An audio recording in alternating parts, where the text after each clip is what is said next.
If you want to change the world, start off by making your bed.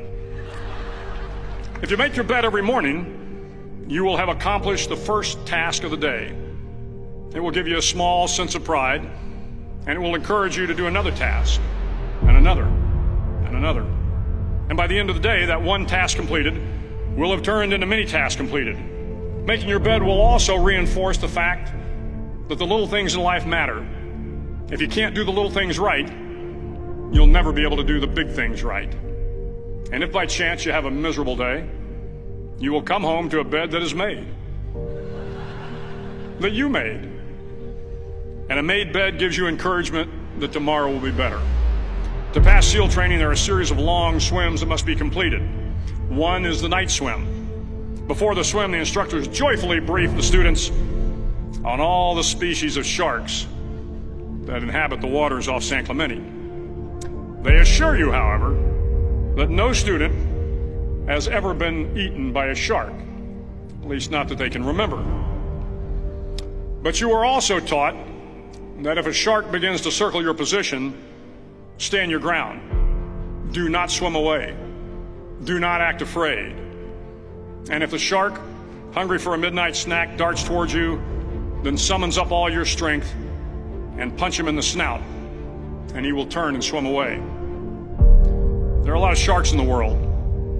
If you hope to complete the swim, you will have to deal with them. So if you want to change the world, don't back down from the sharks. Over a few weeks of difficult training, my SEAL class, which started with 150 men, was down to just 42. There were now 6 boat crews of 7 men each. I was in the boat with the tall guys, but the best boat crew we had was made up of the little guys, the Munchkin crew, we called them. No one was over 5'5". The Munchkin boat crew had 1 American Indian, 1 African American, 1 Polish American, 1 Greek American, 1 Italian American, and 2 tough kids from the Midwest. They out-paddled, outran, and outswam all the other boat crews.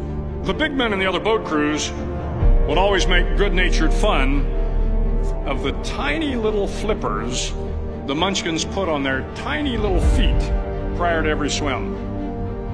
But somehow these little guys from every corner of the nation and the world always had the last laugh, swimming faster than everyone and reaching the shore long before the rest of us. SEAL training was a great equalizer. Nothing mattered but your will to succeed, not your color, not your ethnic background, not your education, not your social status. If you want to change the world, measure a person by the size of their heart, not by the size of their flippers. The 9th week of training is referred to as Hell Week. It is 6 days of no sleep, constant physical and mental harassment, and 1 special day at the Mud Flats. The Mud Flats are an area between San Diego and Tijuana where the water runs off and creates the Tijuana Sloughs, a swampy patch of terrain where the mud will engulf you. It is on Wednesday of Hell Week that you paddle down to the Mud Flats and spend the next 15 hours trying to survive the freezing cold, the howling wind, and the incessant pressure to quit from the instructors.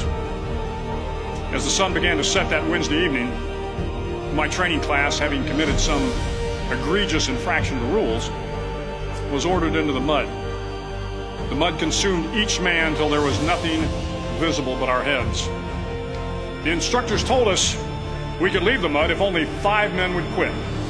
Only 5 men, just 5 men, and we could get out of the oppressive cold. Looking around the mud flat, it was apparent that some students were about to give up. It was still over 8 hours till the sun came up. 8 more hours of bone-chilling cold. The chattering teeth and the shivering moans of the trainees were so loud, it was hard to hear anything. And then one voice began to echo through the night. One voice raised in song. The song was terribly out of tune, but sung with great enthusiasm. One voice became 2, and 2 became 3, and before long, everyone in the class was singing. The instructors threatened us with more time in the mud if we kept up the singing, but the singing persisted, and somehow the mud seemed a little warmer, and the wind a little tamer, and the dawn not so far away. If I have learned anything in my time traveling the world, it is the power of hope. The power of one person, a Washington, a Lincoln, King, Mandela, and even a young girl from Pakistan, Malala. One person can change the world by giving people hope. So if you want to change the world, start each day with a task completed. Find someone to help you through life. Respect everyone. Know that life is not fair and that you will fail often. But if you take some risks, step up when the times are the toughest, face down the bullies, lift up the downtrodden, and never ever give up. If you do these things, the next generation and the generations that follow will live in a world far better than the one we have today. And what started here will indeed have changed the world for the better.